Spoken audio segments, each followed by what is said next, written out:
अस्सलाम वालेकुम dear students, हम उस्ताद ऑनलाइन चैनल से इन पब्लिक इंटरनेशनल लॉ को स्टडी कर रहे हैं। इस चैनल को लाइक करें, सब्सक्राइब करें और वीडियो को ज़्यादा से ज़्यादा दोस्तों के साथ शेयर करें। हम कंसेप्ट डिस्कस कर रहे हैं सेटलमेंट्स ऑफ इंटरनेशनल आर्म्ड जो है ना डिस्प्यूट्स।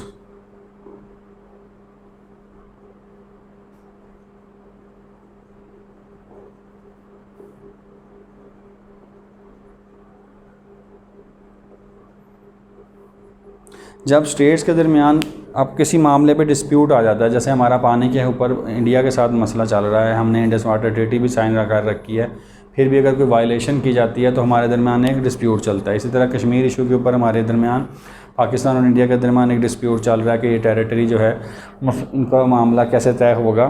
तो जब ऐसे डिस्प्यूट्स होते हैं, इसमें ये आर्म्ड कन्फ्लिक्ट भी हो सकता है। आर्म्ड कन्फ्लिक्ट से मुराद ये है कि जब जंग लग जाती है, फ़र्ज़ करें अगर फुल फ्लेज आर्म कन्फ्लिक्ट हो तो उसे हम वार कह सकते हैं, ठीक है। या कोई झड़प होती है या छोटे छोटे आर्म कन्फ्लिक्ट होते हैं, जिस तरह हमारे बॉर्डर के ऊपर बाज़ का होता है कि कश्मीर में किसी ने फायरिंग कर दी, उस दूसरी तरफ से फायरिंग हो गई। तो इस तरह की आर्म कन्फ्लिक्ट अगर हो जाते हैं या किसी इशू के ऊपर किसी टेरिटरी के हवाले से माजरत टेरिटरी के हवाले से डिस्प्यूट आ जाता है कि ये टेरिटरी किसको बिलोंग करती है। वो एक स्टेट कहती है मेरी है, दूसरी कहती है मेरी। जैसे कश्मीर के ऊपर इश्यूज़ हैं, चाइना के इंडिया के साथ इश्यूज़ हैं। तो ऐसे डिस्प्यूट्स को हल करने के लिए इंटरनेशनल कम्युनिटी जो है, इंटरनेशनल ऑर्गेनाइजेशन है, यूनाइटेड नेशन है, जनरल असम्बली है, सिक्योरिटी काउंसिल है तो ये लोग जो हैं ये अपना किरदार अदा करते हैं। और पब्लिक इंटरनेशनल लॉ का एक अहम मामला है, क्योंकि पब्लिक इंटरनेशनल लॉ स्टेट्स की आपस की डीलिंग को डील करता है। और यूनाइटेड नेशन का तो कंसेप्ट ही ये है कि ये इसलिए बनाई गई थी ताकि लोग जो स्टेट्स हैं वो आपस में एमिकेबली पीसफुली को एग्जिस्ट कर सकें। तो अगर कोई डिस्प्यूट आ जाता है तो उसको दो तरीके हो सकते हैं कि या तो आप उसको एमिकेबली हल कर लें, यानी आर्बिट्रेशन में चले जाएं आप। आर्बिट्रेशन से मुराद ये है कि कुछ साल से ही बन जाता है, यानी कि जैसे कि अमेरिका कहता है कि जनाब इंडिया और पाकिस्तान का कश्मीर का मसला हल कराने के लिए मैं साल से बनने को तैयार हूँ, ठीक है। तो आर्बिट्रेशन में आप चले जाते हैं, ठीक है। डायलॉग्स की तरफ चले जाते हैं, जैसे आपने देखा कि अफ़गानिस्तान के अंदर तालिबान और अमेरिका ने डायलॉग्स किए, ठीक है, मुज़ाकरात हो रहे हैं जी। तो वह डायलॉग्स में जाके आप मामला हल कर सकते हैं। इसके अलावा अगर हार्श हम चले जाते हैं या स्ट्रिक्ट एक्शन की बात करते हैं हम, कि अगर कोई मुल्क जो है वो जिस तरह म्यांमार है वो रोहिंग्या पर जुल्म कर रहा है, इंडिया है हम कहते हैं कश्मीर के ऊपर जुल्म कर रहा है, इसराइल है फ़लस्तीन के ऊपर जुल्म कर रहा है, तो अगर हम उसको रोकना चाहें तो हम उस पर अटैक कर सकते हैं, ठीक है। जैसे नेटो ने अफ़गानिस्तान पे अटैक किया था, ठीक है।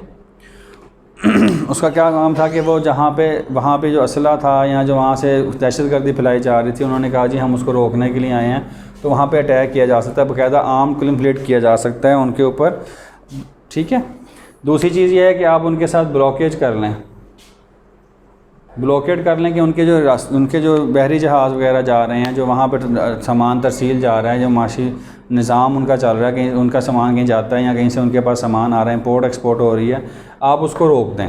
जो पूरी स्टेट्स है दुनिया मिलकर उसको जो रास्ता है उसको रोक लें कि जनाब जब तक आप अपने इस जुल्म सितम से या किसी तरह आपने किसी कम्युनिटी के ऊपर जुल्म हो रहा है या किसी स्टेट के साथ किसी ने लड़ाई चल रही है और वो नहीं रुक रहे, तो आप उसको ब्लॉकेड कर सकते हैं कि उनका जो सामान है उसको आने जाने से आप रोक लें। उसके अलावा जो है टाइज़ जो हैं वो डिस्कनेक्ट कर लें। ये ममालिक जो हैं उसके साथ किसी किस्म का भी लेन देन, उसके साथ आना जाना, डिप्लोमेटिक जो रिलेशंस आपने बना रखे हैं, डिप्लोमेटिक इनवाइस वहाँ पर जा चुके हैं, हाई कमीशन मेंटेन है, उसको आप वापस बुला लें और कहें कि जनाब आज से स्टेट के साथ हमारा कोई ताल्लुक़ नहीं है। वो और बहुत ज़्यादा स्टेट अगर ऐसा करें तो ज़ाहिर है स्टेट के लिए रहना मुश्किल हो जाता है। जो भी ऐसी स्टेट है जो आर्म कन्फ्लिक्ट में या किसी डिस्प्यूट में शामिल है, तो उसके ऊपर स्ट्रिक्ट टाइज़ में हम ये कर सकते हैं, उसके साथ टाइज़ डिस्कनेक्ट कर दें, उसके हम ब्लॉकेट कर देंगे, उसका माल जो है वो आने जाने से रोक दिया जाए, या उसके ऊपर बाकायदा फ़ोर्सफुली इसको करने के लिए अटैक भी किया जा सकता है कि आगे उसके जो मामलात हैं उसको रोक लिया जाए। वो जो दूसरे मुल्क के अंदर दखल अंदाजी कर रहा है या कोई लड़ाई झगड़े में शामिल है तो उसको रोका जा सकता है। तो सेटलमेंट ऑफ इंटरनेशनल डिस्प्यूट जो हैं जो बिटवीन स्टेट्स होंगे उसमें एमिकेबली करने की कोशिश की जाती है, अमूमन आर्बिट्रेशन या डायलॉग्स की तरफ जाया जाता है। और अगर यहाँ से मामला हल ना हो, और अमूमन हमने देखा है कि जो बड़ी ताकतें हैं वो तो आपस में डायलॉग या आर्बिट्रेशन से मामला हल कर भी लेती हैं, लेकिन जब छोटे मुल्कों के बारे में मामला आता है और जो बड़ी ताकतों के मफादात के ख़िलाफ़ बात जाती है, तो फिर वो इस तरह की चीज़ें, जैसे अफ़गानिस्तान में अमेरिका ने हमला कर दिया, ईरान पे पाबंदियाँ लगा रखी हैं उसके साथ अमेरिका ने, और उसके जनाब तेल बेचने की पाबंदी है, वहाँ सामान वगैरह भेजने की पाबंदी है, उसके साथ जो मुल्क रब्ता रखता है उसके ऊपर अमेरिका पाबंदी लगा देता है। तो इस तरह की चीज़ें करने से उनको मजबूर किया जा सकता है कि वो जो डिस्प्यूट्स हैं वो सेटल किए जा सकते हैं। ईरान को वो यही क्लेम करते हैं कि जी ये एटमी ताकत बनने की कोशिश में है, तो इसको चाहिए कि ये ना बने, इसलिए हमने पाबंदी लगा रखी है। तो इस तरह की बातें हैं इसमें। डिस्प्यूट्स के हवाले से यही मामला, जैसे हम दो लोगों के दरमियान डिस्प्यूट हल करने के लिए मामला हो सकते हैं, उसी तरह दो स्टेट्स के दरमियान डिस्प्यूट को हल करने के लिए भी ये इस किस्म के मामला किए जा सकते हैं। ये एमिकेबल सलूशंस हैं, ये हार्श किस्म के, स्ट्रिक्ट किस्म के सलूशंस हैं। तो इनका इख्तियार करते हुए हम डिस्प्यूट जो हैं उनको सेटल किया जा सकता है। शुक्रिया।